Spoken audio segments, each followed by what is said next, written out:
Welcome to this show discussing problems and issues of health with Dr. Alcena. For this segment of this show, I'm going to continue to talk about hypertension and update. When I left off last week, I gave a whole different explanations about all the problems that are related to hypertension. I will repeat some of the statistics. Worldwide, there's 1.5 billion people who suffer from hypertension. In this country, 103 million people suffer from hypertension. One out of every three American adults suffer from hypertension. In the Negro slash African American community, one out of every two adults suffer from hypertension. Very, very common problem. Worldwide, one out of every four male suffer from hypertension. One out of every 5 to 6 women suffer from hypertension. Why is hypertension so bad? It's so bad because once the pressure is elevated, it affects the high flow system slash the arterial system. It's inevitable. Once one suffers from hypertension, eventually you're going to have some chronic medical problem associated with the hypertension. The better you control the hypertension, the less likely those problems will develop soon, but sooner or later something is going to happen. What are the problems that hypertension causes? Well, it could damage the brain, for one thing, it can cause a stroke, either ischemic stroke or hemorrhagic stroke, and or it can affect the eye as well. Once the eye is affected, it increases the risk of glaucoma. It can affect the carotid arteries, left and right, that carries blood to the brain, resulting in plaques that can narrow the vessel, that can cause problems. Then it can affect the heart in many different ways. One of the things that it can do to the heart is because the pressure is so high, the heart has to pump harder in order to push the blood throughout the rest of the body. And the constant pumping of the heart against the resistance, i.e., which is the elevated pressure, the muscles of the heart becomes enlarged. That then can cause a long list of problems. The enlargement of the heart, which is the hypertrophy of the heart, can cause, of course, congestive heart failure, which then can lead to all sorts of different type of cardiac rhythm abnormalities, i.e. arrhythmias. And of course, in addition to that, since the heart is enlarged, it can't pump very well. And once the heart pumping ability decreases, then the kidneys cannot be perfused properly because the heart has to pump the blood to perfuse the entire body.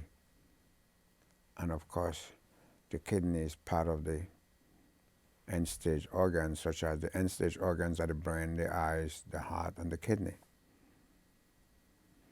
So that's the perfusion aspect of it is one thing. I'm going to detail for you what the elevated pressure does to arteries in particular. So this way you have a clear understanding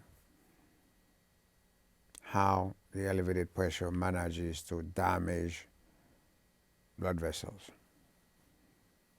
Let's take the example of the high flow system, i.e. the arterial system. The inside of these vessels, no matter the caliber of the vessel, is supposed to be as smooth as silk. Nothing can interfere with the blood when the blood is passing through. Very nice and smooth. What happens here, the ischemia begins to develop, is the fact that the pressure is high, higher than normal. Nothing else yet.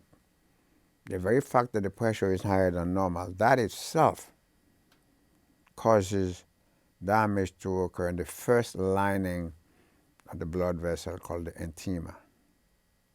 Heretofore, it was nice and smooth. Things were going through, because you have to understand, tons, literally, tons of debris that must pass through the vessel to be carried out to the liver, to do this, to do that, to get rid of it through the urine or through the feces and so on and so forth.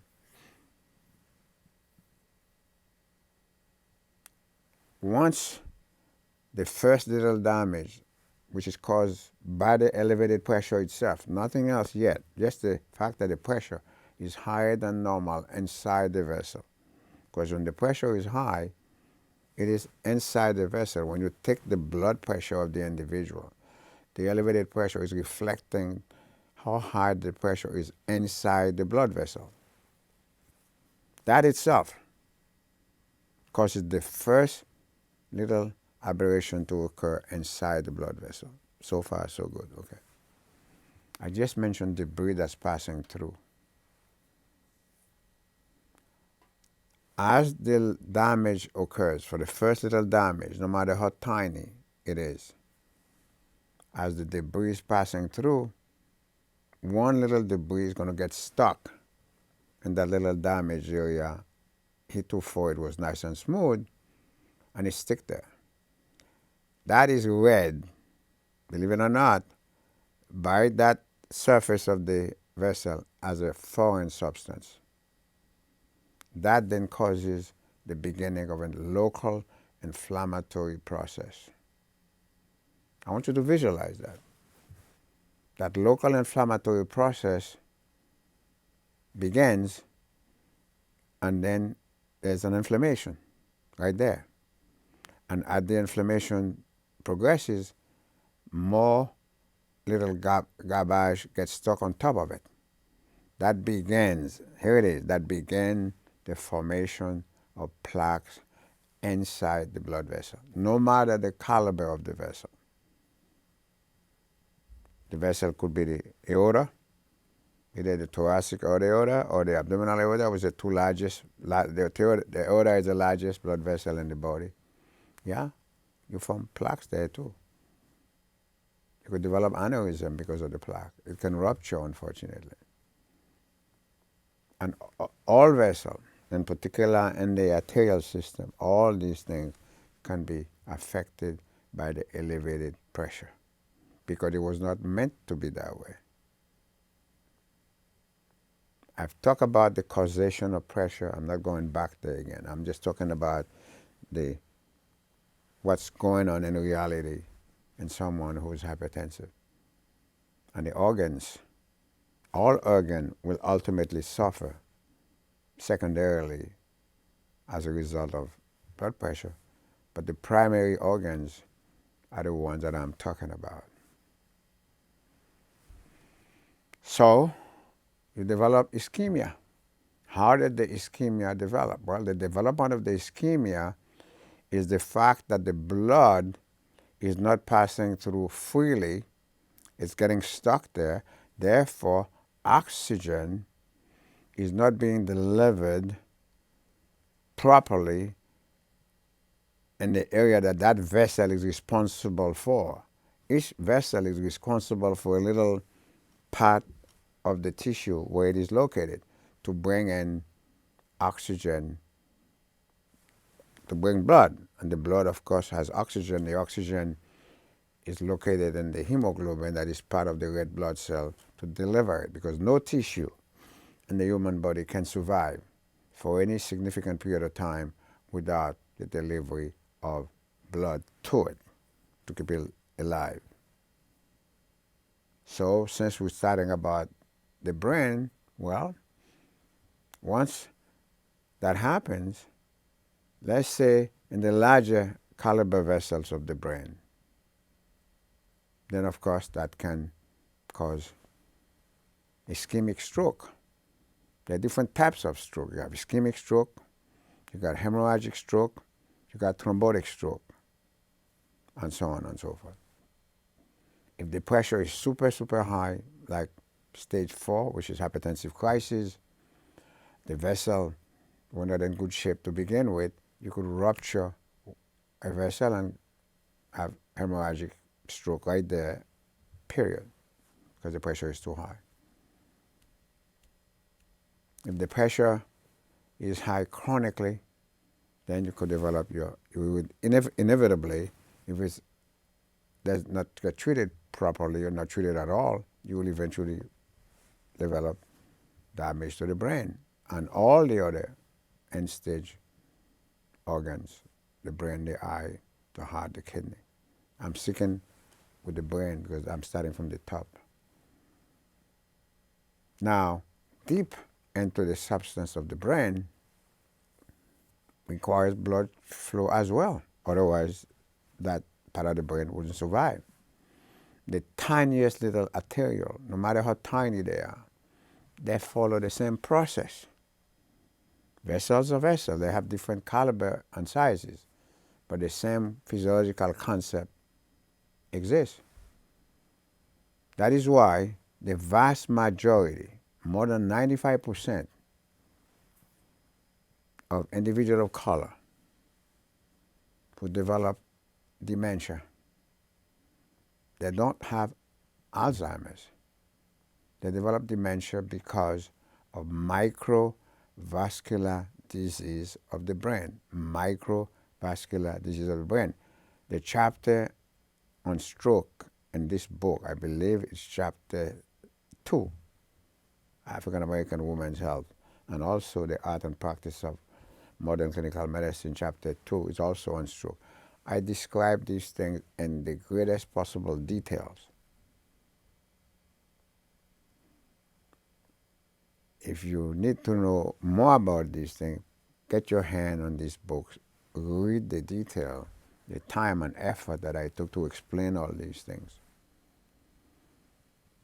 Therefore then, now you understand when an older individual is showing sign of memory issues, it does not necessarily mean it's going to be because of Alzheimer's. It's about maybe 5.5 million people in this country who have Alzheimer's, but several times more, that number, has dementia. One of the most common causes of dementia happens to be problem associated with microvascular disease of the brain. And there are so many different causes. It's not just the blood pressure.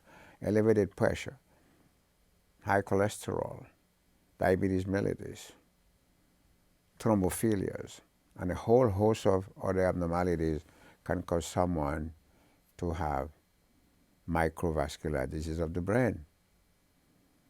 And those tiniest little vessels deep into the substance of the brain are not able to carry sufficient blood to literally perfuse that deep inside the brain. So you wind up with dementia. Now you understand. Yes, Alzheimer's is a horrible disease. Lots of folks get affected, several million, as I said, 5, close to 6 million now. But there are many more millions that are affected with dementia having nothing to do with Alzheimer's. There's a long chapter on Alzheimer's disease in this book, a long chapter on microvascular disease in this book. I talk about this stuff in the greatest detail. So now you understand how important it is for one's blood pressure to be well controlled. Unfortunately, we have 1.3 million people who suffer from hypertension. Somewhere around, I would say, 55% or so, according to the literature, having the blood pressure somewhat controlled. What happened to the 45%? This is a country of 3.29 million people. This is the general statement.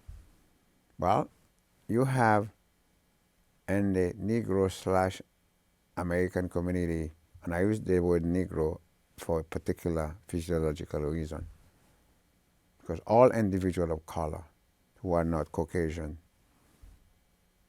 have reason to listen carefully to this discussion, because the way you treat them for blood pressure is 100% different than the way you treat Caucasian individuals. That's creating a problem itself. So for those people who actually go for care, and the vast majority of folks of color in this country are not going for care for their blood pressure. And if they do, few of them, frankly, are getting the proper care for the blood pressure. Because for reasons that are very baffling to me and others in the academic world, for a reason that is absolutely unclear, why is it that these folks don't know how to treat blood pressure? They don't treat blood pressure in men. They don't know how to treat blood pressure in women. That's why you have tremendous problem with women that are pregnant. They develop preeclampsia, eclampsia. One of the major problems is elevated pressure that are not being treated properly. And the people who are supposed to ask for help to get these ladies treated properly while they're pregnant, not asking for the help. And you have, of all the developed countries in the world, you have more morbidity during delivery of babies in this country than any other developed country. More women die in this country after they deliver a baby than any other developed country in the world. And the list of things, of course, hypertension is one of them, bleeding is another, clotting problem is another. They deliver a baby and a day later they die without even seeing the baby for the first time because they clot. They clot because they have a thrombophilia that were never known to the people caring for them, period. And when a lady is pregnant, in order to maintain the pregnancy properly, she needs the highest level of estrogen possible. But the higher the level of estrogen superimposed on the thrombophilia, the higher likelihood of a clot occurring. It's a given. It's going to happen. You can't tell me in 2019 in this great country, internet all over the place, lectures are being given all over the place. I do not have a monopoly on all this stuff that I'm telling you about. This is out there. I'm teaching it. I can't invent stuff to teach it. This is the science. This is the up-to-date. This book, The Art and Practice of Modern Clinical Medicine, the title tells you what's going on. It's all there. 850 practicing physicians across the world, across this country. Most of them flat out brilliant people, intelligent, brilliant people. I wouldn't dare make a single statement that is not truthful, ethically and professionally. It's all I'm telling you is the truth, okay? Those are unnecessary deaths that are occurring. People are bleeding, exsanguinating, dying because so many women have bleeding abnormalities, i.e. von Willebrand disease. Nobody knew anything about it. You can't tell me you have 77 million people with a bleeding abnormality such as von Willebrand disease out there, and 3.2 or 5 million folks in this country have von Willebrand, and these women are bleeding, and you don't test them for von Willebrand? Give me a break. And God forbid you showed up in the emergency room with a headache, a pain in your knees. The first thing you're given is 2 baby aspirin.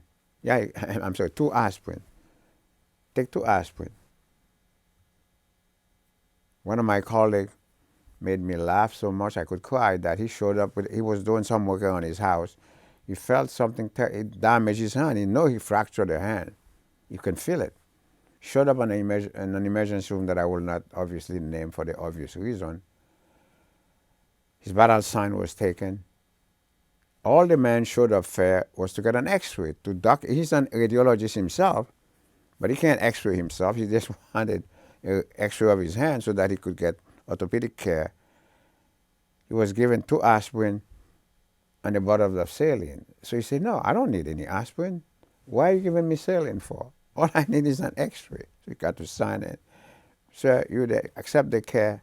That's what we want to do." But you're going to give him 2 aspirin. Suppose he had von Willebrand disease. He's going to exsanguinate. Another sum. I mean, I know I'm talking about hypertension. Let me give you another example. 25%.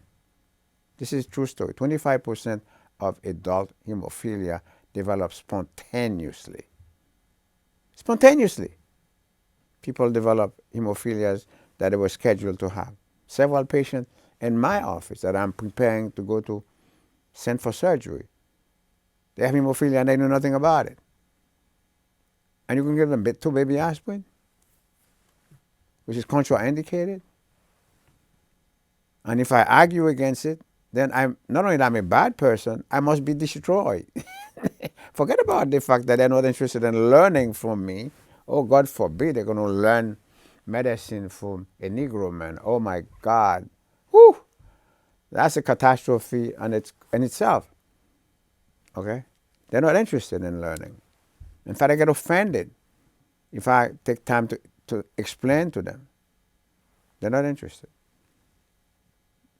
Okay? They'll go to the Caribbean, bought themselves a diploma, and then come here and try to compete with me. Oh my God. It is sad. In any event, you got some excellent physicians that are doing great job 24/7, but some of them, oh my God, forget about it. In any event, so their blood pressure, therefore, then must be controlled. You can't control the blood pressure for a patient if you're not familiar with and sensitive to the patient culture and the physiology. Not every patient has the same physiology. Not every ethnic group have the same physiology. There are major differences.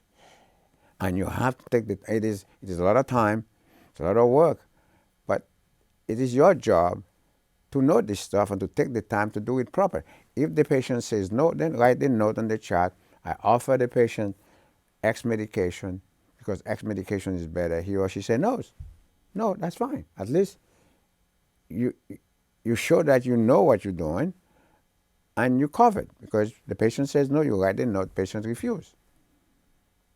Then you could say goodbye to the patient, send he or she a letter and say, "I no longer wish to take care of you," which I've done many times in my career. But you can't justify giving somebody a prescription for medication when you know very well it is not appropriate for that. How can you tell me? I'm a Negro person. If I show up in your office with hypertension, you're going to give me an ACE? How are you going to give me an ACE for? I don't have enough renin in my bloodstream for the ACE to block, to lower the blood pressure. You're going to give me an ACE? Give me a break. How are you going to do that? How can you justify? How can you live with yourself if you do something like that? Unfortunately, it's being done all the time. So therefore then, part of the problem is that patients are not being treated properly and or they're not going to the doctor. You can't blame the doctor if the patient don't come. And the patient don't come sometimes not because they don't want to, it's because they don't have the money. They're busy. They're working 2, 3 jobs. I used to work 3 jobs. I worked 3 jobs when I went to college. Okay? I'm not talking about anything that I don't experience myself.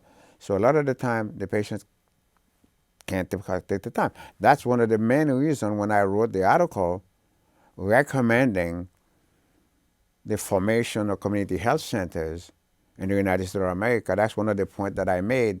I said in the article, the best way to bring health care to the ghetto poor. I said that in the article. If you did not know who wrote the article that recommending the formation of community health center that provide care for 26 million people, now you just found out. And I use the word how best to deliver health care to the Negro, to the ghetto poor. I use the word ghetto poor. That's what I use. And you could check that article on PubMed. So it is very important that you do the right thing, because you have to understand something in the practice of medicine. Patient give you one chance. One chance. And if you messed up that one chance, you may never see the patient again to correct what you've done that wasn't quite good. You may never get that second chance. So be thorough of what you do. I'm not pontificating. I'm just telling you the way I do it. That's your problem, the way you do it. But I can't fault the doctors. I'm not faulting doctors. I'm just telling you the reality is that you look at the literature. The vast majority of African American folks don't go for medical care. And if they do, they don't always do what you tell them to do.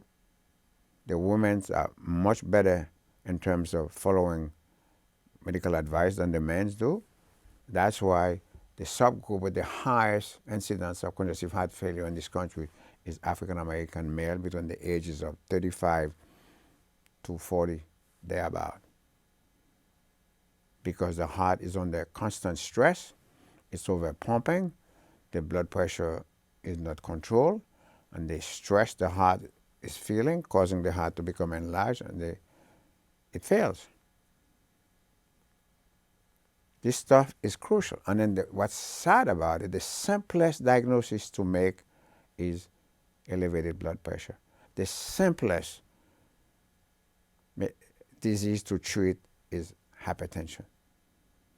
There are thousands of very highly complicated diseases that one has to deal with. The simplest, the easiest to diagnose is hypertension, and the easiest to treat is hypertension. Yes, there are complications with dietary this and weight, obesity. Yes, but there are ways of managing these things so long as the patient agrees to follow advice, agrees to take the medication properly, and the patient must be given the right medication based on his or her ethnicity. You're not discriminating against anyone, nor should you ever discriminate against anyone, but you should take into account who they are, not to discriminate against them, the contrary, to provide better quality care for them. That's correct.